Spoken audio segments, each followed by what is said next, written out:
बेईमानी तो नहीं। किसी को कोई है जिस पेड़ में पेड़ से नहीं उसे वो सुधार है। बार के वकीलों की तरफ से आपके किसान आंदोलन का सारी मांगों का समर्थन करता हूं। यहाँ अगर आए हो तो 13 महीनों की पुरानी यादें भी आपको ताजा हो गई होगी, क्योंकि 13 महीने पहले इसी तरह से लोग आए थे। लेकिन जब हम पहली बार आए थे तो हमारी शुरुआत थी, अब हम आंदोलन जीवी बन चुके हैं। और प्रधानमंत्री ने तो सोचा था ये कोई मजाक का सबक बन जाएगा, लेकिन हम गर्व से कहते हैं कि हम आंदोलन जीवी हैं। आंदोलन करना हमारा हक है, लोकतंत्र हमें हक देता है हम आंदोलन करें।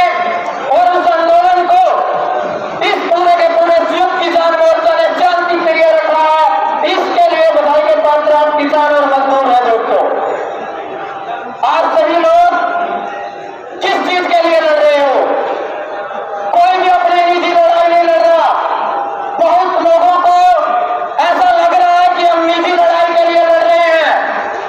देश की इकोनॉमी को मजबूत करने के लिए किसान और मजदूर लड़ रहा है। अगर मजदूर की फसलों के दाम बढ़ेंगे तो फायदा किसको होगा? देश को होगा।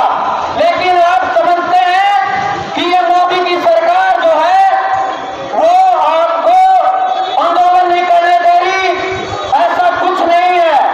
आप समझिए ये एक चेस बोर्ड का खेल है। और जो नरेंद्र मोदी, अमित शाह वो जो है वो मोहरे हैं, वो मोहरे हैं उस चेस बोर्ड के। पूरी जो चेस बोर्ड है वो कॉर्पोरेट सिस्टम है, जो अडानी और अंबानी ये जो घेरा है, इनका जो चारों तरफ पाबंदी है उस सरकार पे। और पूंजीपति के हक की सरकार कभी भी मजदूर और किसान, छात्र, नौजवान का कभी नहीं सोचेगी। आपको ऐसा आसान लग रहा होगा। आपके गांव में, आप सभी आसपास के गांव से हैं, नजर मार के देखिए, कुछ दिनों से बोर्ड बदले जा रहे हैं और स्कूलों के नाम इतने शानदार कर दिए गए हैं, राजकीय मॉडल सांस्कृतिक स्कूल। बड़ी खुशी की बात होती है, लेकिन उसके नाम पे आपके स्कूलों को मर्ज किया जा रहा है। और मर्ज एक सूत्रा सा शब्द है कि आप फुटे फुटे घर कतल नहीं कर जाओ सीधा। मर्ज के नाम पे सीधा सीधा सरकार ये नहीं कहती कि हम स्कूलों को बंद कर रहे हैं। सरकारी स्कूलों को बंद किया जा रहा है। और सबसे बड़ा नुकसान इस मजदूर और किसान लोगों को है, उसका सबसे बड़ा नुकसान। लेकिन किसी को आप समझ में नहीं आ रहा। जितने कहा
कीलें लगाई गई, जो बॉर्डर रोके गए हैं, जिस तरीके की बर्बरतापूर्ण आंसू गैस के गोले छोड़े जा रहे हैं, गोलियां छोड़ी जा रही हैं, उसको किसी भी सूरत में ना कानून के हिसाब से ना संविधान के हिसाब से वो जायज नहीं है और उसकी हम भर्त्सना करते हैं, निंदा करते हैं।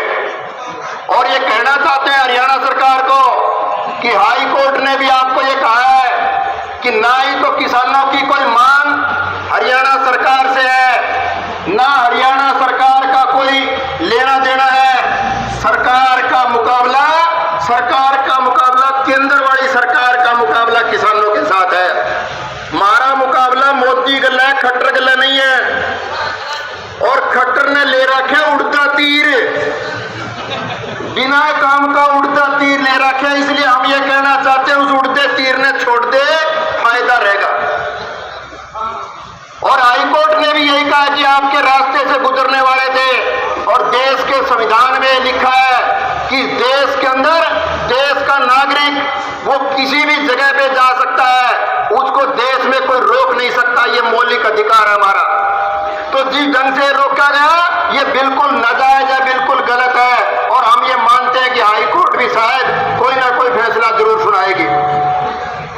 दूसरी बात, एमएसपी की 2 मिनट बात करूंगा कि एमएसपी के गारंटी के कानून मांग रहे हैं। ये एमएसपी आई कहां से जिक्र आया एमएसपी का? लाल बहादुर शास्त्री जी हमारे देश के प्रधानमंत्री थे, ये हमारे बुजुर्ग बैठे हैं, उनको याद होगा 1965 के टाइम पे वो टाइम था जब देश के अंदर अनाज की कमी थी। तब लाल बहादुर शास्त्री जी ने नारा दिया कि मेरे देश के लोगों से मैं अपील करता हूं कि हफ्ते में 1 दिन व्रत जरूर रखा करो ताकि गेहूं बचाई जा सकती हो। याद है ना आपको? अमेरिका ने हमारे को गेहूं देने से मना कर दिया था और इस देश में अकाल पड़ते थे, वो दौर था।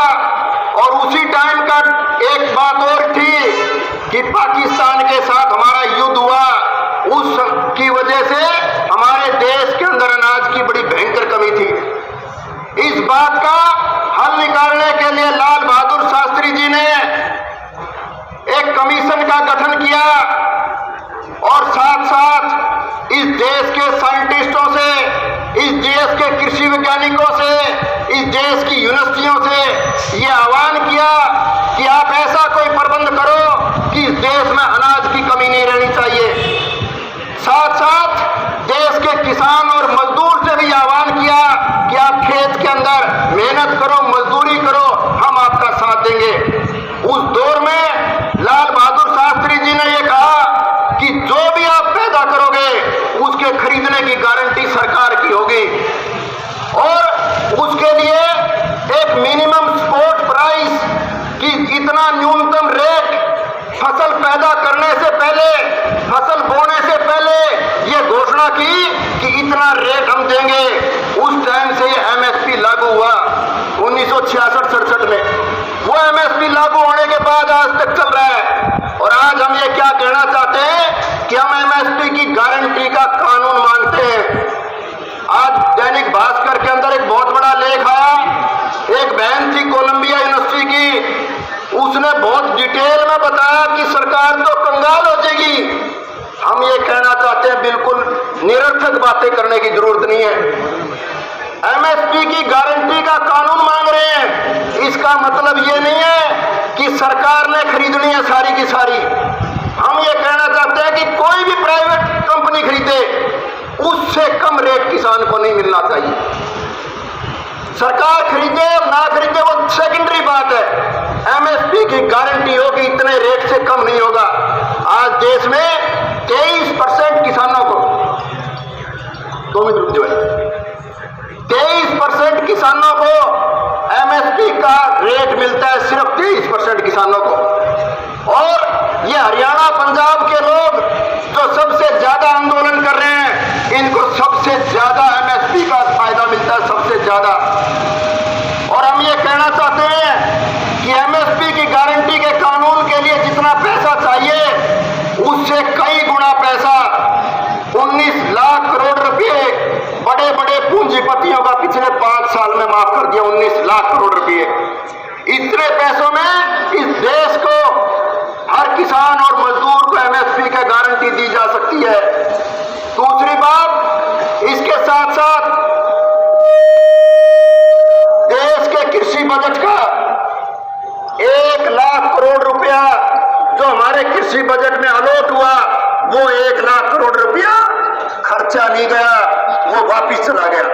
तो मैं ज्यादा बातचीत ना करते हुए, प्रधान जी बार बार कह रहे हैं कि ये छोटा करो। मैं ये कह रहा हूं आप तमाम किसान संगठनों को मैं बधाई देना चाहता हूं कि सारे किसान संगठनों ने एक बहुत मजबूत फैसला लिया है। नहीं तो भाई हरियाणा की थोड़ी बेइज्जती सी होने लग रही थी, आज ठीक सा प्रोग्राम करे और इस प्रोग्राम में आप और बढ़ाएंगे। मैं तो वकील होने के नाते आपको एक आश्वासन दे सकता हूं कि भाई कल जींद में एक मुकदमा दर्ज हुआ है 307 का, और हम ये कहना चाहते हैं कि किसी भी किसान पे मुकदमा दर्ज होना बिल्कुल गलत है, और प्रशासन को ये चेताना चाहते हैं कि इनको अकेला समझने की जरूरत नहीं है। इस देश के किसान मजदूर के साथ इस देश की जनता है, और हम ये कहना चाहते हैं आपके साथ वकील भी हैं। यही वकील थे 310 दिन हमने हिसार बार के अंदर धरना चलाया था, और उस टाइम पे भी हमने कहा था कि किसी किसान पे मुकदमा ना दर्ज हो, और आज भी कह रहे हैं दर्ज नहीं होना चाहिए, और फिर भी अगर दर्ज होता है तो भाई पंचायत के बीच में कहा जमा फरी लड़ांगे, जमा फरी कागजा के पीछे हमारे घर से लागेंगे और आपके सारे मुकदमे फरी लड़ांगे। मुकदमे से डरने की जरूरत नहीं है। और हम एक बार फिर प्रशासन को कहना चाहते हैं कि गुंडागर्दी की भाषा, कम से कम गुंडागर्दी की भाषा हरियाणा की जनता किसी भी सूरत में बर्दाश्त नहीं करेगी। आपने मेरी बात सुनी, आपका बहुत। मैं अखिल भारतीय खेत मजदूर यूनियन की तरफ से किसान हड़ताल का समर्थन ही नहीं करता, बल्कि हमारे देश में अखिल भारतीय खेत मजदूर यूनियन इस हड़ताल में पूरे जोर शोर के साथ शामिल है। हमारे यहाँ बाटोपट्टी टोल पे भी आप सबसे पहले इस धरना स्थल पर आके मिठमड़ा गांव से, राजली गांव से, पदौड़ से, आसपास के कई गांव से खेत मजदूर कार्यकर्ता आपके बीच पहुंच चुके हैं। और मैं एक बात मेरे खेत मजदूर की आपके बीच में साझा करना चाहता हूं। देश का खेत मजदूर बड़े संकट में है, उसके पास रोजी रोटी का कोई संसाधन नहीं है,